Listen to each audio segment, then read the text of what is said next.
Alors, je suis Fernando D'Acosta et je suis un des élus au CSE de Decathlon sur l'agglomération parisienne. Ouais. Et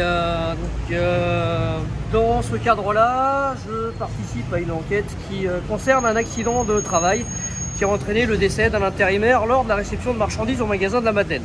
Et il est intervenu quand ce décès, cet accident? Alors hier matin, a priori aux alentours des 9h30, parce qu'on n'a pas eu l'heure exacte du décès.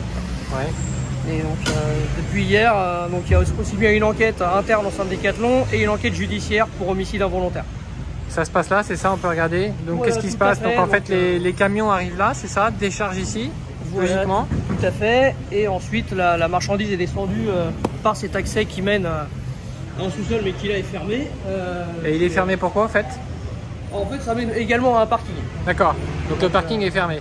Là en ce moment oui, je pense qu'il faut l'actionner juste pour l'ouvrir. Et en fait c'est une porte qui est très raide et selon les informations qu'on a actuellement, il y aurait un Fenwick qui se serait emballé avec le poids car les freins auraient été défectueux selon les informations que nous avons eues.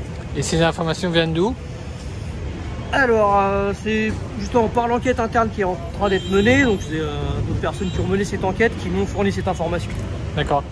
C'est la première fois qu'il y a un Fenwick ou qu'il y a des accidents ou des choses délicates qui interviennent ici?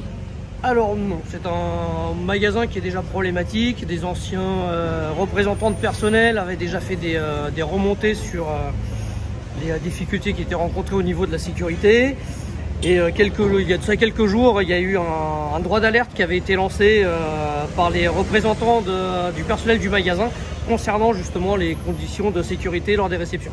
D'accord, et Decathlon a réagi? Pour l'instant, rien n'a été mis en place concrètement, donc pour l'instant, il n'y a pas de réaction visible en tout cas. D'accord. La société de travail en temporaire, elle travaille beaucoup avec Decathlon?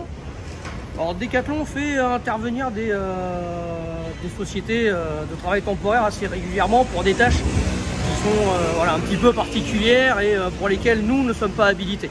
D'accord. Par exemple? Typiquement le maniement de ce type de produit pour lesquels il faut une accréditation particulière que nous n'avons pas et tout ce qui va être ensuite parfois certains travaux à effectuer à l'intérieur du magasin pour lesquels nous les vendeurs ne sommes pas compétents. D'accord.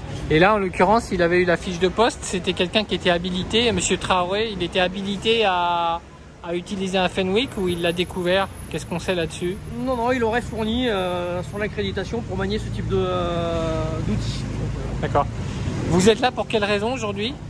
Du coup, on va essayer de continuer à mener cette enquête-là pour connaître les tenants et les aboutissants et pour ensuite avoir une réunion avec le CSE extraordinaire cet après-midi pour voir où en sont les choses et voir ce que Decathlon peut mettre en place. D'accord. Dans l'état des informations qu'on a, qui sont très parcellaires, quelle est votre analyse des causes de l'accident et de ce drame? Elles sont multiples, puisque nous avions donc des remontées d'un intérimaire au sujet du Fenwick qui aurait un système de freinage qui serait défaillant.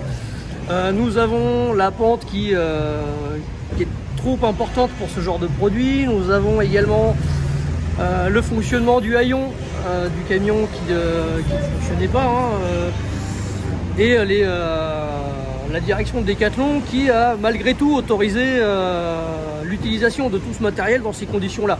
Donc je pense que les causes peuvent être multiples. Après, ce sera justement à l'enquête de le déterminer. Elle a démarré? Oui, elle a débuté. Je crois que les avocats de Decathlon étaient là hier, non? Tout à fait, oui, ça a démarré dès hier. Oui. Il y a beaucoup d'enquêtes de ce type dans une grande entreprise comme Decathlon. C'est fréquent où elle est déclenchée uniquement quand il y a eu un accident de travail très grave? Malheureusement, c'est déclenché que lorsque c'est des événements dramatiques comme celui-ci. Ok. Autre chose que vous souhaitez ajouter?